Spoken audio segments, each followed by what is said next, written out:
With wireless 2.4G, Bluetooth, dual connectivity, active noise cancelling, and a battery that can last almost 40 hours, the EPOS H3PRO has all the features of a hardcore gaming headset. As the name suggests, it was designed to connect to a variety of different devices and cover more than a few use cases. The risk with this approach is that you could end up with a jack of all trades and a master of none. So which one is it? Does the H3PRO deliver on the promise of being the single pair of cans you'll ever need? And if so, is it a good option for the serious gamer? Like all my hardware reviews, I've been using them exclusively for all my gaming and multimedia needs over the past couple of weeks. And I gotta say, I really like this headset. I really like it. But it's certainly not without its quirks, and my guess is that your average gamer might actually be a little underwhelmed with how they sound. So in this review, I'm going to cover every aspect of the H3PRO Hybrid. Its design, comfort, the features, device compatibility, how they sound, and ultimately who this headset is for. So let's talk specs. The H3PRO Hybrids are a closed-back design. They have 40mm drivers and a frequency response range of 20Hz to 20kHz. Both of the microphones, yes it has two, have a frequency response range of 100Hz to 7.5kHz. For connecting via the low latency dongle, it uses a 2.4 GHz connection and the range is about 15 to 20 meters.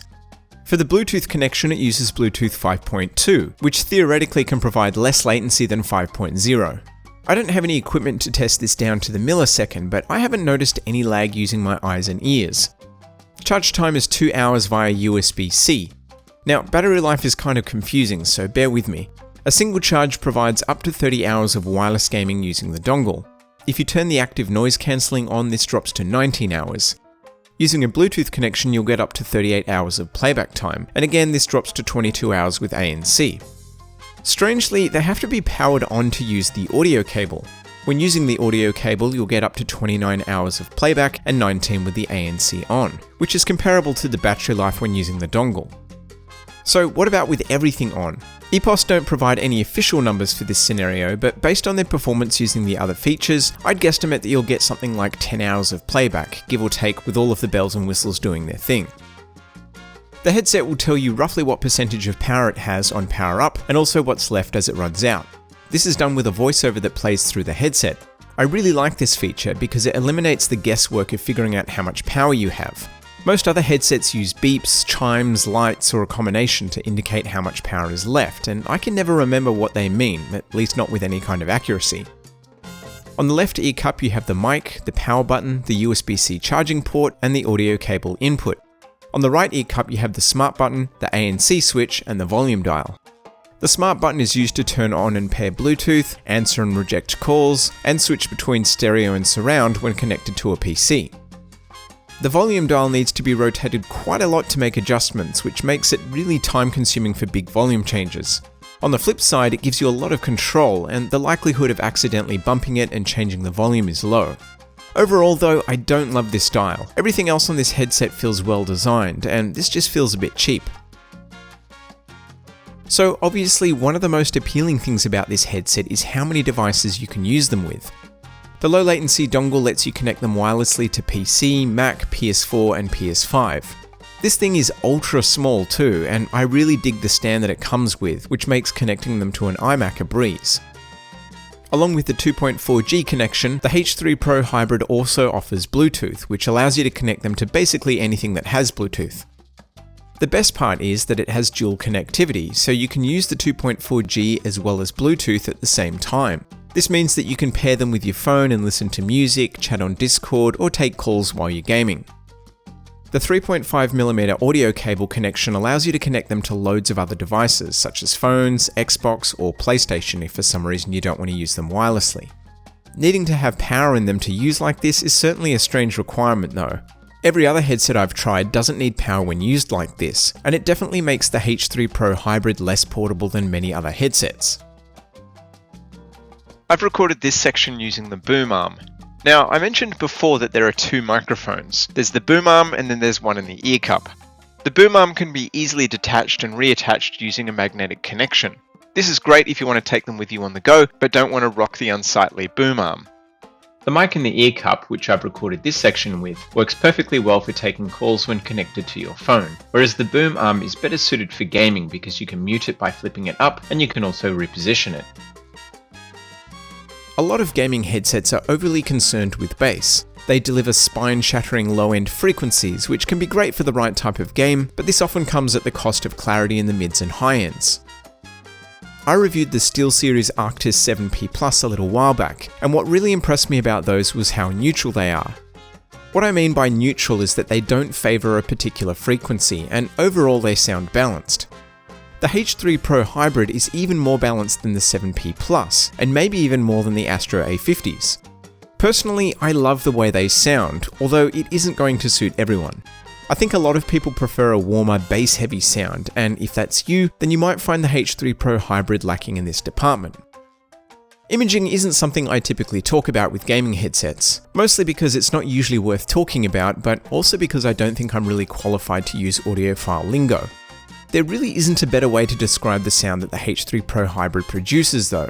I don't know that I've used a closed-back headset that does as good a job as these at creating a feeling of space and individual sounds within that space.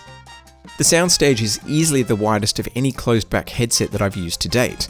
This is particularly true when paired with the PS5's 3D audio, and if that's what you're looking to pair them with, then I can give these a strong recommendation. Over the last couple of years, active noise cancelling, or ANC, has become a mainstay of many high-end wireless headphones. This feature is still slowly making its way into gaming headsets, and so far I haven't experienced anything with ANC that's on par with headphones. The H3PRO Hybrid's ANC isn't as powerful as a pair of Bose or Sony headphones. It is effective at cutting out background noise though, like a TV or for use while commuting on public transport. So yeah, it's not like being in a perfect cone of silence, but compared to other headsets in the price range, such as the JBL Quantum 800, the ANC on the H3PRO Hybrid is pretty good. When I first saw pictures of the EPOS headset range, I immediately assumed they were big and bulky based on their appearance. I was pleasantly surprised with how compact this headset was when I pulled them out of the box for the first time. They're light too, at just over 300 grams. When you combine this with the ear cup and headband materials, the H3PRO Hybrid is one comfortable pair of cans. They come in 3 different colours, and I honestly can't decide which one I like best. Their construction is mostly plastics, but the paint on the green and blue variants give them a metal-like appearance. It's worth mentioning that the ear cups don't rotate 180 degrees. I don't personally have an issue with this, but I know that it's a requirement for a lot of people. I wanted to quickly touch on the software. Firstly, you don't need to use the software, but if you have a PC, it allows you to change the microphone settings, EQ levels, manage your presets, and change the behavior of the smart button. You'll also need to use the software if you want to update the headset firmware. Again, none of this is necessary. Not being able to access the software just means that you'll lose some of the customization options, and it limits the surround sound capability to either PC or select games on the PS5. If you can't go without surround sound, EPOS does offer a couple of amplifiers and an external sound card that provides 7.1. I haven't had a chance to play around with these yet, but if your heart is set on any of the EPOS range and you gotta have surround sound, they might be worth checking out. So, who is this headset for? It's clearly targeted at people who want lots of connectivity options to use with lots of different devices. Additionally, it's an excellent choice for people playing on PlayStation who use Discord because of its dual wireless capability. Beyond the bells and whistles though, the H3PRO Hybrid is for people who want clear, balanced audio, and not just something that can melt your tympanic membrane with bass. Yeah, and the sound it produces when paired with the PS5's 3D audio is outstanding, making them an excellent choice for PS5 owners. Overall, I'm really impressed with the EPOS H3PRO Hybrid. They're certainly not perfect, the neutral sound profile won't be to everyone's taste, and the fact that they require power when using them with the audio cable might turn some people off. There's also no hiding the fact that this is a pretty pricey headset, retailing for about $400 Australian or $300 US. When you consider everything it does, how good they sound, and the fact that they come with a 2-year warranty, I think the price is justified. If you have an ear for quality and need a bunch of wireless connectivity options, I think these are absolutely worth checking out. If you found this video useful, please consider dropping me a like, it helps me out a bunch, and of course you can leave me a dislike if it didn't. If you want to support the channel, check out the Patreon, subscribe to stay up to date with all my content, but otherwise, thanks for your time.